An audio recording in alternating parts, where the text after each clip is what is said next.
The alien archaeologists worked tirelessly under the dim glow of their portable lights, their tools scraping against the ancient stone of the buried chamber.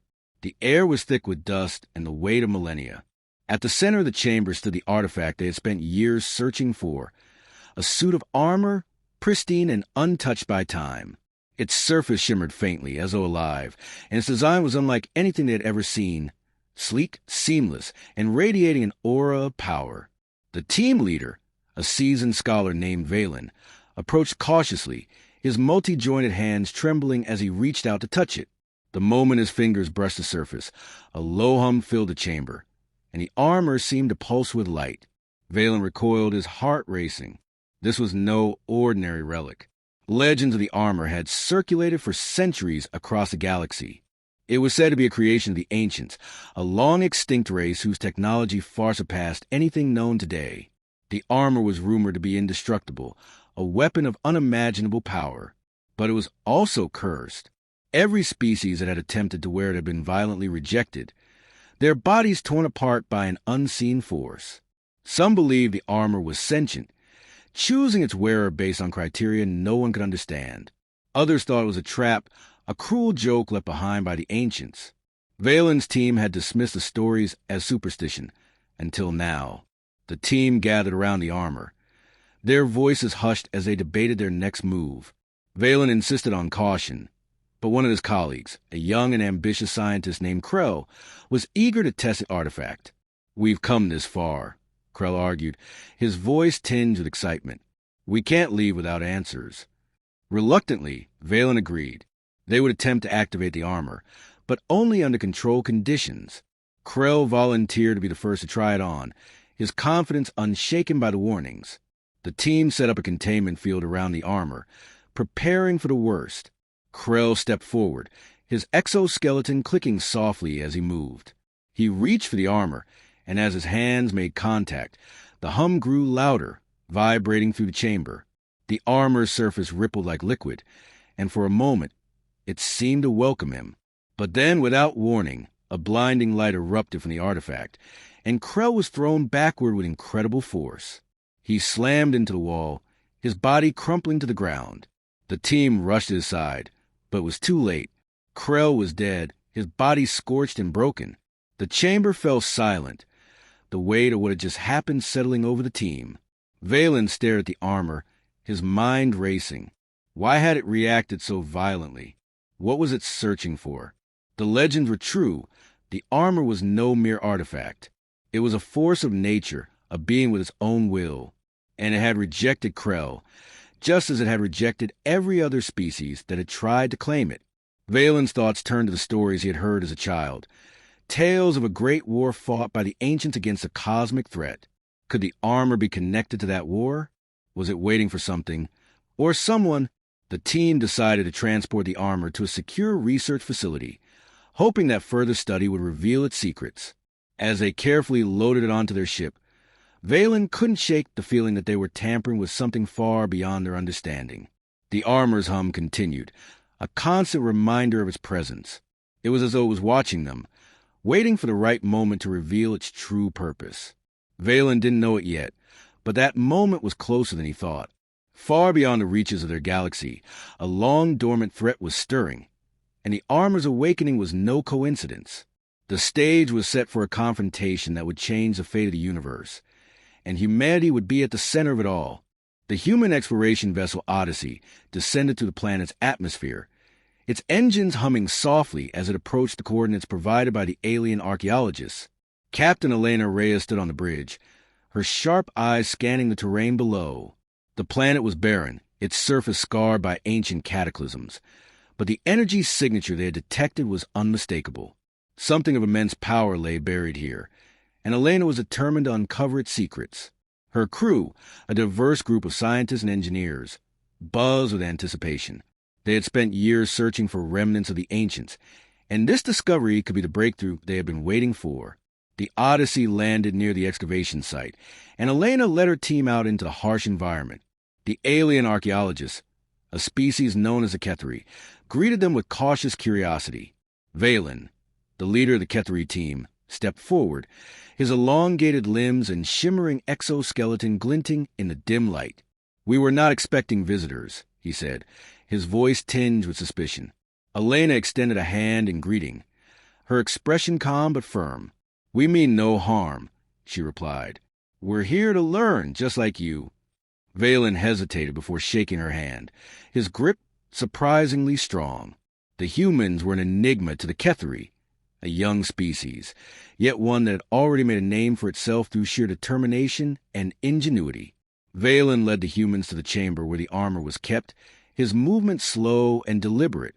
He explained the artifact's history, its violent rejections, and the death of his colleague. Elena listened intently, her mind racing. The armor was unlike anything humanity had encountered, and its potential was staggering. But it was also dangerous, and she knew they had to proceed with caution. "We like to study it," she said finally. "With your permission, of course." Valen exchanged a glance with his team before nodding reluctantly. "Very well," he said. "But be warned, this artifact does not take kindly to intruders." The humans set up their equipment around the armor, their movements precise and efficient. Elena watched as her team worked, her thoughts drifting to the stories she had heard about the ancients. They had been a civilization of unparalleled achievement, their technology so advanced it bordered on magic. But they had also been warriors, fighting a war that had nearly destroyed the galaxy. Could the armor be a relic of that war? And if so, what was its purpose? Her musings were interrupted by a soft hum emanating from the artifact. The armor's surface began to glow faintly, its light pulsating in rhythm with the hum. The Ketheri stepped back, their expressions wary. "It's reacting," Valen said, his voice barely above a whisper. "But why now?" Elena approached the armor, her heart pounding. She could feel its energy, a subtle vibration that seemed to resonate with her very being. The Ketheri had warned her not to touch it, but something about the artifact called to her, a whisper in the back of her mind. She reached out, her hand hovering just above its surface.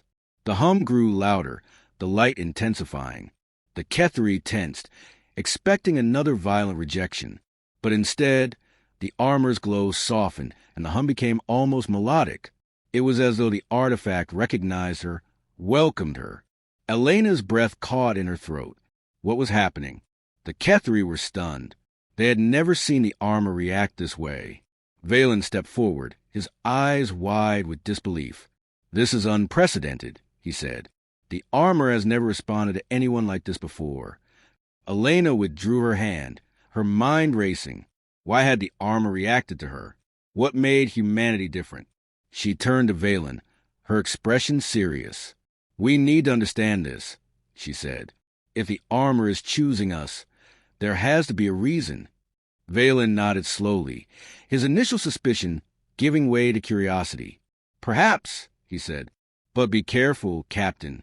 This artifact is more than it seems." As the humans continued their study, the armor's behavior became even more intriguing. It seemed to respond to their presence, its light flickering in patterns that almost resembled communication. Elena's team worked tirelessly, analyzing every detail, but the artifact's secrets remained elusive. Meanwhile, the Ketheri observed from a distance, their respect for humanity growing. They had always viewed humans as impulsive and reckless, but now they saw a different side, a species driven by curiosity and a desire to understand. It was a trait they could admire. Elena knew they were on the brink of something monumental. The armor was more than just a relic. It was a key to understanding the ancients and their legacy. But it was also a responsibility, one that humanity might not be ready to bear. As she stood before the artifact, its light casting long shadows across the chamber, she felt a sense of purpose settle over her. Whatever the armor's true nature, she was determined to uncover it. The galaxy was vast and full of mysteries, but humanity had never shied away from a challenge. And this time, the stakes were higher than ever. The surrender of the KRYL marked a turning point in the galactic conflict, but the humans knew their work was far from over. The war had left the galaxy in ruins, with countless worlds scarred by decades of fighting. The Zarathians, now allied with the humans, were eager to rebuild, but they lacked the resources and technology to do so effectively. The humans, with their advanced engineering and vast reserves of knowledge, stepped in to fill the void. Their warship, once a symbol of destruction, became a beacon of hope, its crew working tirelessly to repair the damage wrought by the war. They deployed construction drones to rebuild shattered cities, terraforming equipment to restore barren planets, and medical teams to heal the wounded. The Zarathians, who had once viewed the humans with suspicion, now saw them as saviors. The KRYLL, though initially resistant, began to accept the humans' help, their pride slowly giving way to gratitude. The humans' approach to rebuilding was as innovative as their approach to warfare. They did not simply impose their own solutions on the galaxy. Instead, they worked with the Zarathians and KRYLL to develop tailored strategies for each world. On planets where the environment had been devastated, they introduced self-sustaining ecosystems, using genetically engineered plants and animals to restore balance. On worlds where infrastructure had been destroyed, they built modular, adaptive cities that could grow and evolve with their populations. And on worlds where the social fabric had been torn apart, they established reconciliation programs, bringing together former enemies to heal old wounds. The humans' efforts were not without challenges. There were those among the Zarathians and KRYLL who resisted change, clinging to the old ways of thinking. But the humans persisted, their patience and determination slowly winning over even the most stubborn skeptics. As the galaxy began to heal, the humans turned their attention to the broader implications of their intervention. They had ended the war, but they knew that lasting peace would require more than just rebuilding. It would require a fundamental shift in the way the galaxy's inhabitants viewed each other. The humans proposed the creation of a new governing body, one that would include representatives from all species and factions. This Galactic Council, as it came to be called, would be tasked with maintaining peace, resolving disputes, and fostering cooperation. The Zarathians, who had long dominated galactic politics, were initially hesitant to share power, but the humans' persuasive arguments and demonstrated goodwill eventually won them over. The KRYLL, still recovering from their defeat, were more reluctant, but the humans' insistence on fairness and inclusivity helped to ease their fears. The first meeting of the Galactic Council was a historic event, attended by delegates from across the galaxy. The humans, though newcomers to the galactic stage, played a central role, their diplomatic skills and vision for the future earning them widespread respect. They proposed a series of initiatives aimed at promoting unity and progress, including the establishment of a shared resource pool, the creation of a galactic education system, and the development of a universal code of ethics. These proposals were met with enthusiasm by many, though some remained skeptical. The humans, however, were undeterred. They knew that change would not happen overnight, but they were committed to seeing it through. One of the most contentious issues facing the Council was the question of military power. The Zarathians and KRYLL, despite their newfound alliance, were wary of disarming completely, fearing that old rivalries might resurface. The humans proposed a compromise, the creation of a joint peacekeeping force composed of soldiers from all species and overseen by the Council. This force would be responsible for maintaining order and responding to threats, but its primary mission would be to prevent conflict rather than wage war. The humans also suggested the development of new technologies designed to neutralize threats without causing harm, such as non-lethal weapons and advanced surveillance systems. These proposals were met with mixed reactions, but the humans' track record of success and their commitment to peace eventually swayed the majority. As the Council began to implement these initiatives, the humans continued to play a key role, providing guidance and support at every turn. They shared their technology freely, helping to level the playing field and ensure that no species was left behind. They also worked to foster cultural exchange, organizing festivals, exhibitions, and other events that celebrated the diversity of the galaxy. These efforts helped to break down barriers and build trust, creating a sense of shared identity among the galaxy's inhabitants. The humans' influence was felt in every corner of the galaxy, from the bustling cities of the Zarathians to the once desolate worlds of the KRYLL. Despite their successes, the humans faced challenges of their own. Their rapid rise to prominence had made them the target of envy and suspicion, and there were those who sought to undermine their efforts. Some factions within the Zarathians and KRYLL resented the humans' influence, viewing them as outsiders who had no right to dictate the galaxy's future. There were also external threats to consider, as rumors began to circulate of a mysterious force lurking in the unexplored regions of space. The humans, ever vigilant, prepared for possibility of new conflicts, but they remained committed to their vision of a united galaxy. The humans' journey from a backwater planet to a galactic power was nothing short of extraordinary. They had arrived on the galactic stage as underdogs, dismissed and underestimated by the established powers. But through their ingenuity, compassion, and unwavering determination, they had transformed the galaxy, ending a war that had seemed endless and laying the foundation for a brighter future. Their story was a testament to the power of hope and the potential for change, even in the face of seemingly insurmountable odds. As the galaxy looked to the future, it was clear that the humans would play a central role in shaping its destiny. Their arrival had been unthinkable, but their impact would be unforgettable. The Galactic Council's first major test came sooner than anyone had anticipated. Reports began to surface of a mysterious force amassing in the uncharted regions of the galaxy. Scouting missions sent to investigate never returned, and long-range sensors detected strange energy signatures that defied explanation. The Zorathians, still recovering from the war, were reluctant to commit resources to what they saw as a distant threat. The KRYLL, though more willing to act, lacked the coordination and technology to mount an effective response. The humans, ever vigilant, took the lead once again. They proposed a joint expedition to investigate the threat, drawing on the strengths of all three species. The Council, though divided, ultimately agreed, recognizing the need for unity in the face of uncertainty. The expedition was a formidable undertaking, involving ships from the Zorathians, KRYL, and humans. The human warship, now a symbol of hope and cooperation, served as the flagship, its advanced technology and experienced crew providing a crucial advantage.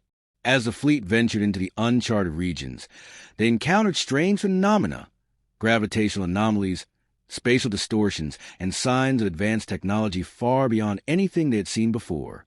The human scientists worked tirelessly to analyze the data, their curiosity and ingenuity driving them to uncover the truth.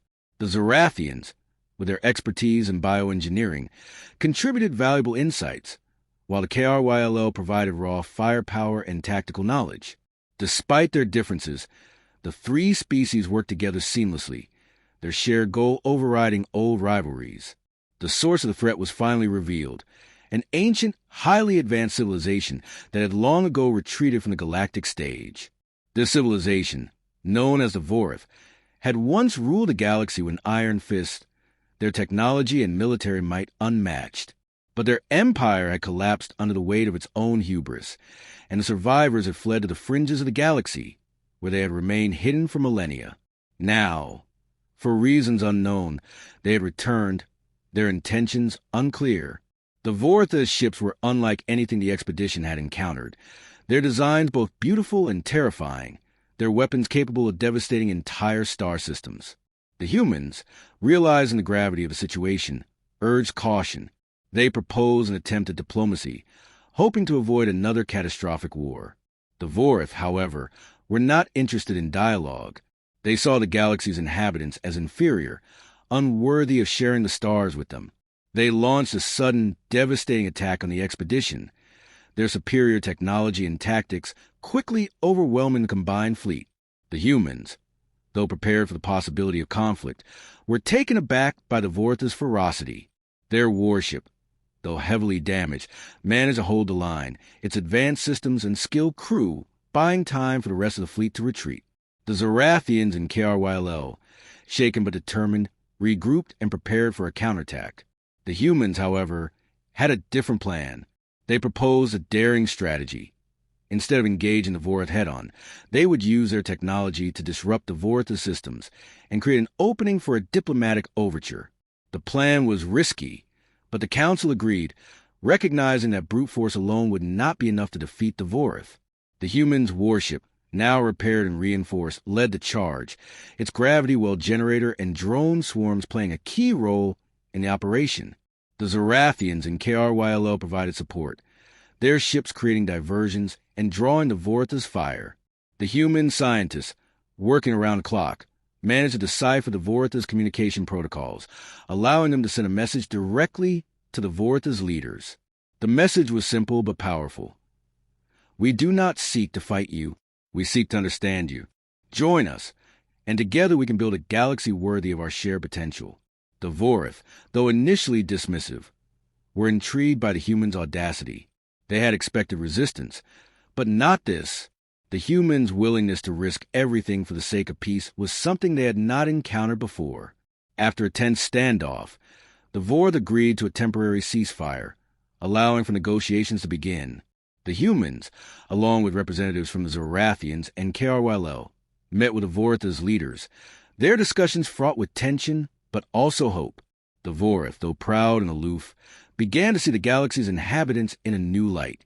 They recognized the potential for cooperation, the possibility of a future where their knowledge and technology could be used for the benefit of all. The negotiations were long and difficult, but ultimately successful. The Vorth agreed to join the Galactic Council, their advanced technology and knowledge becoming a valuable asset in the ongoing effort to rebuild the galaxy.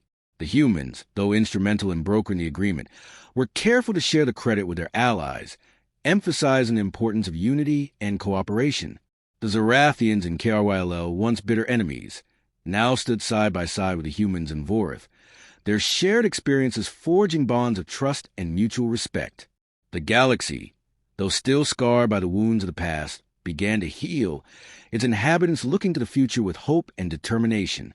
The humans' journey from a backwater planet to a galactic power had been nothing short of extraordinary. They had arrived on the galactic stage as underdogs, dismissed and underestimated by the established powers. But through their ingenuity, compassion, and unwavering determination, they had transformed the galaxy, ending a war that had seemed endless and laying the foundation for a brighter future. Their story was a testament to the power of hope and potential for change, even in the face of seemingly insurmountable odds. As the galaxy looked to the future, it was clear that the humans would play a central role in shaping its destiny. Their arrival had been unthinkable, but their impact would be unforgettable.